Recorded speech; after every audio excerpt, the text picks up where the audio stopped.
Hello guys, smile উর্পি blog চ্যানেলে তোমাদের সবাইকে স্বাগত জানিয়ে আজকের ব্লগটি শুরু করছি। আশা করি তোমরা সবাই খুব ভালো আছো, আমিও কিন্তু খুব ভালো আছি। তো চলো পুরো ভিডিওটা দেখে নাও, আর যদি ভালো লেগে থাকে like comment share and subscribe করে পাশে থেকো। সবাই ভালো থেকো এবং সুস্থ থেকো। তো এই জিনিসটা কি তোমরা যদি জানো তো নাম অবশ্যই বলবে। তো আমাদের এখানে এটাকে বলে কদমা। তো মা পাঠিয়েছে, তো রাসের মেলায় আমাদের ওখানে ওটা খুব বিখ্যাত, তো তার জন্য। আর এখানে দেখো বর্তমান কলা পাঠিয়েছে, আর পাঠিয়েছে দেখো কতগুলো থানকুনি পাতা। তো এগুলো সোনাপাকে খাবার শিকড় সমেত আছে, দেখো কতগুলো, মানে গাছ লাগানোর জন্য আর কি। তো থানকুনি পাতার গাছটা লাগিয়ে দেবো। তো থানকুনি পাতা শরীরের পক্ষে খুবই ভালো। আর 25শে ডিসেম্বর উপলক্ষে দেখো এখানে মা পাঠিয়েছিল হচ্ছে কেক। তো প্রত্যেকবারে মা মানে বাবা আর কি কিনে পাঠায়, তো এবারে দেখো মা তৈরি করে হাতে পাঠিয়েছে নিজের হাতে। তো সত্যি বলছি কেকটা দারুণ হয়েছিল, অসাধারণ কেকটা হয়েছিল। আর তারপরে দেখো আমার বর এখানে 25শে ডিসেম্বর সকাল সকাল চলে গিয়েছিল বাজারে। তো কী কী নিয়ে এসছে সেটা তোমাদের দেখিয়ে দিই। এখানে দেখো যিশুগুরুর হচ্ছে প্রিয় ফুল, তো সেই ফুলটা নিয়ে এসছে। এই ফুলের নাম জানা থাকলে তোমরা অবশ্যই কমেন্ট বক্সে কমেন্ট করে জানিও। আর তার সাথে নিয়ে এসছে দেখো গোলাপ। তো এই ফুলটা আর গোলাপটা নিয়ে এসছে।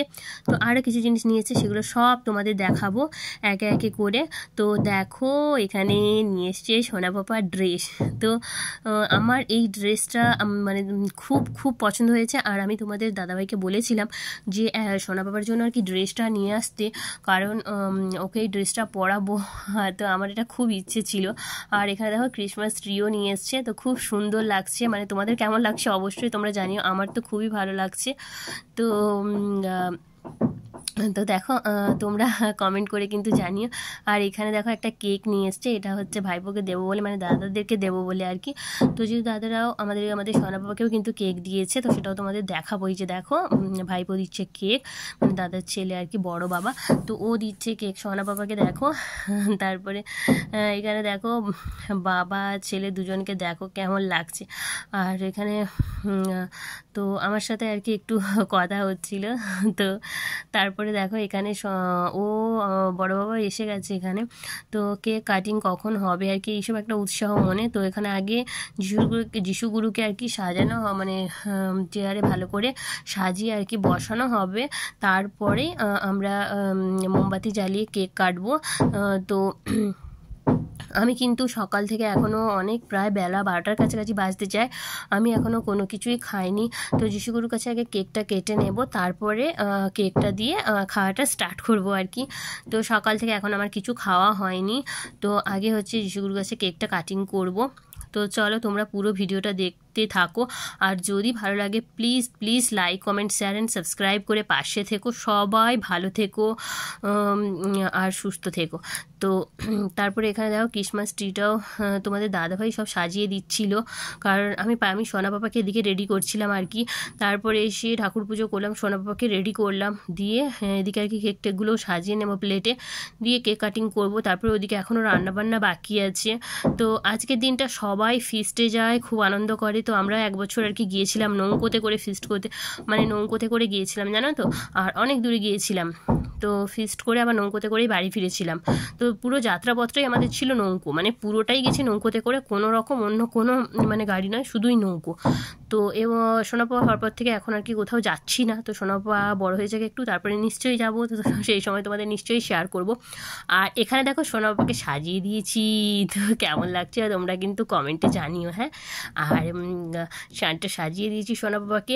আর এখানে দেখো সোনাপার কাঁধ থেকে নেমে পড়েছে, দেখেছো তো ঝুলিটা, এর ভেতরে কি রয়েছে বলো তো, অনেক চকলেট রয়েছে। তো ওর বাবা ওকে নিয়ে, আর এটা দেখো মেয়ে জটুর করে নাতি। তো তারপরে ওকেও সাজিয়ে দিয়েছি। তো দাদা ভাইয়ের সাথে কথা বলছে, আর সাজিয়ে দিয়েছে। আর ও পাপা সাইকেলে করে যাচ্ছে। তো রাস্তায় যেতে যেতে ওতে যতটাই চকলেট আছে, তো যতটাই কুলোবে আর কি সবাইকে দেবে। তো তারপরে দেখো আমার যিশুগুলো এখানে সাজানো হয়ে গেছে, এই যে দাদাদের কেক, এই যে মায়েদের কেক সব দিয়েছি। তো টেবিলটা ছোটো বলে যে আর জায়গা ছিল না বলে একটা নিচে দিয়েছি। তো কাটিং হয়ে যাওয়ার পর একটা প্লেটে যিশুগুরুকে দিয়ে দেব। আর তারপরে দেখো এখানে আমি বসে আছি আর একটু প্রার্থনা করছিলাম। তো সবাই ভালো থাক, সবাইকে পিতা সুন্দর রাখুক, মানে পিতার আশীর্বাদে সবাই ভালো থাক, সবাই সুন্দর থাক। তো তারপরে দেখো এখানে প্রার্থনাটা আমি করছিলাম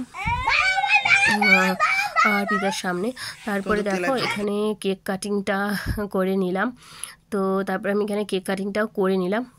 তো তারপরে এখানে আমরা সবাই মিলে কেক কাটিংটা হয়ে গেলে আগে প্লেটে একটুখানি রেখে দেবো শুরুর জন্য, তারপরে আমরা কেকটা খাবো সবাই মিলে ভাগ করে।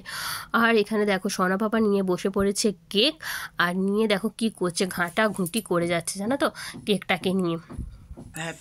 আর এখানে দেখো আমার বর বলছিল দুজনে মিলে একটু ফটো তুলে নাও, তার জন্য একটু এসছি ফটো তুলতে। আর এদিকে আমার চিন্তা হচ্ছিল, কিন্তু মুখে হাসি থাকলেও ভেতরে আমার কি চিন্তা হচ্ছিল জানো তো, বেলা প্রায় অনেকটাই বেজে গেছে, ওদিকে এখনো কিছু রান্না বসেনি, কখন রান্না করব, কখন কি হবে, মাথায় যেন টেনশনের পর টেনশন বেড়েই যাচ্ছিল, কি করব কিছুই বুঝে উঠতে পারছিলাম না।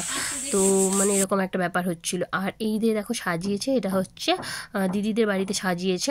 তো দিদিদের খুবই ছোট্ট বাড়ি, তো মানে খুব কষ্টে থাকে, সেটা তোমাদের দেখাতে পারছি না, হয়তো তোমরা এই ভিডিওতে বুঝতে পারবে না। কিন্তু দেখো ঘরটা যে ওই রকম ঘরে যে এত সুন্দরভাবে পিতাকে মানে শুরুর ফটোটাকে রেখে আর এত সুন্দরভাবে সাজিয়েছে, কি বলবো, দারুণ সাজিয়েছে। এটা তিরপল দিয়ে করা ঘর আর কি, মানে তিরপলের ঘরে যা হোক মানে ঘিরে আর কি আছে। তো সরকার থেকে আর কি একটা ঘর পেয়েছে, মানে টাকা ঢুকেছে, এখনও এবার কাজ হবে আর কি। তো খুবই সুন্দর লাগছে, তো খুবই সুন্দর লাগছে, খুব খুব সুন্দর লাগছে। তো তারপরে তোমাদের দেখিয়ে দিই, পুরো ভিডিওটা দেখো। তো কমেন্ট করে তোমরা জানাবে কেমন লাগছে। তো আমার কিন্তু খুব ভালো লাগছে, আশা করি তোমাদেরও ভালো লাগবে। তো সাজানোটা দেখো খুব দারুণ হয়েছে, আর চারিপাশটা মানে খুব সুন্দর করে চারিপাশটা দিয়ে মানে খুব সুন্দরভাবে আর কি সাজিয়েছে। তারপরে চলো এবারে যাই রান্নার দিকে। তো এখানে দেখো যেহেতু খুব বেলা হয়ে গেছিলো, তাই জন্য আমি তাড়াহুড়ো করে মানে এখনও পর্যন্ত কিন্তু আমি টিফিন করিনি, জাস্ট মানে রান্নাঘরে এসে রান্না বসাতে গিয়ে এক ঘট জল খেয়েছি, কারণ প্রচুর জল তেষ্টা পেয়েছিলো। আর হ্যাঁ, একটা জিনিস না খেলেই নয়, সেটা হচ্ছে অল্প একটু কেক খেয়েছি। তো তারপরে হচ্ছে জলটা খাওয়ার পর কেকটা খেয়ে আমি এখানে দেখো খালি পেটে আর কি, যেহেতু খালি পেটটা ছিল, প্রথমে কেকটা খাইনি, আগে একটু জল খেয়ে নিয়েছিলাম।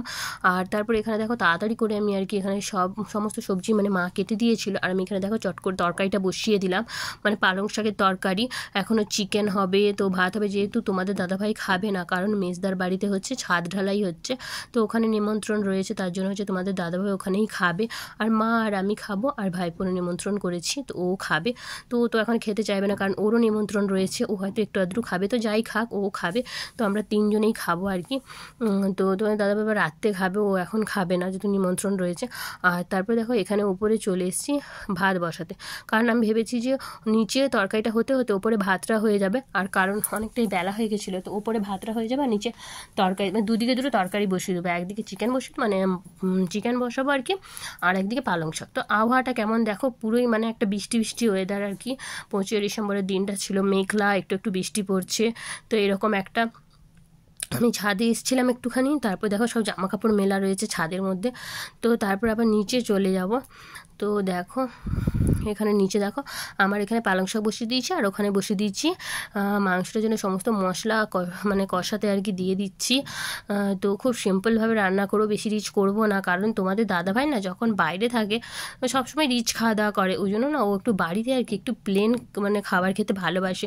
তো যেহেতু এখন খাবে না, পরে রাতের বেলায় খাবে, তো তার জন্য আর কি বলতো বেশি রিচ করবো না, পাতলা মানে একদম প্লেন খাবারটা করবো আর কি চিকেনটা। তো ও যেহেতু বাইরে রিচটা খায় না, তো ঘরের মধ্যে আর কি রিচটা খেতে চায় না, মানে একদম পছন্দ করে না, তো ও চায় একটু ঘরে আর কি একটু প্লেন খাবার হবে, সেটা আর কি ভালো। তো বাইরে খাবারটাকে তো ও আর বলতে পারে না, সেখানে 5 জন 10 জন খাবে, তো সেখানে তো আর প্লেন খাবার হবে না, কিন্তু ঘরে সেটা হবে আর কি, তো তার জন্য। তারপরে এখানে দেখো সমস্ত মশলা দিয়ে দিয়েছি, আদা, পেঁয়াজ, লঙ্কা, রসুন বাটা, টমেটো, কাঁচা লঙ্কা দিয়েছি। দেখো এখানে কোনো গুঁড়ো লঙ্কা অ্যাড করিনি, কারণ গুঁড়ো লঙ্কাটা কী বলো তো তোমাদের দাদাভাই অতটা পছন্দ করে না, ওই ঝালটা ওর পছন্দ নয়, তো সহ্য করতে পারে না আর কি, তার জন্য। তারপর এখানে জল দিয়ে ভালো করে কষিয়ে নিয়ে এখানে দেখো চিকেনটা দিয়ে দিয়েছি, দিয়ে ভালো করে নেড়ে চেড়ে নেবো, একটু কষানো হবে। আর তারপরে কী বলতো এখানে কষাতে কষাতে না আমি উপরে চলে গেছিলাম, বুঝলে, কারণ হচ্ছে দেখি না ভাতটা সেখানে হয়ে গেছে, তো তার জন্য দেখো এখানে আমি উপরে চলে এসেছি, যে না চিকেনটা একটুখানি কষানো হয়েছে, কিন্তু পুরো চিকেনটা সেদ্ধ হতে এখনও অনেক বাকি, তার জন্য যেহেতু কাঠে জালটা মানে কী বলতো আগুনটা ছিল, আর মানে উনুনটা এখনও জ্বলছিল, তার জন্য ভাবলাম যে ঠিক আছে তাহলে ভাতটা নামিয়ে আর উনুনেই বসিয়ে দিই, বলে তাই জন্য নিচ থেকে তাড়াতাড়ি করে কড়াটা নিয়ে উপরে চলে এলাম, দিয়ে এখানে দেখো বসিয়ে দিয়েছি। তো আজকের ভিডিওটা আশা করি তোমাদের ভালো লাগলো, যদি ভালো লেগে থাকে পাশে থেকো, সবাই ভালো থেকো, সুস্থ থেকো, পুরো ভিডিওটা দেখার জন্য ধন্যবাদ।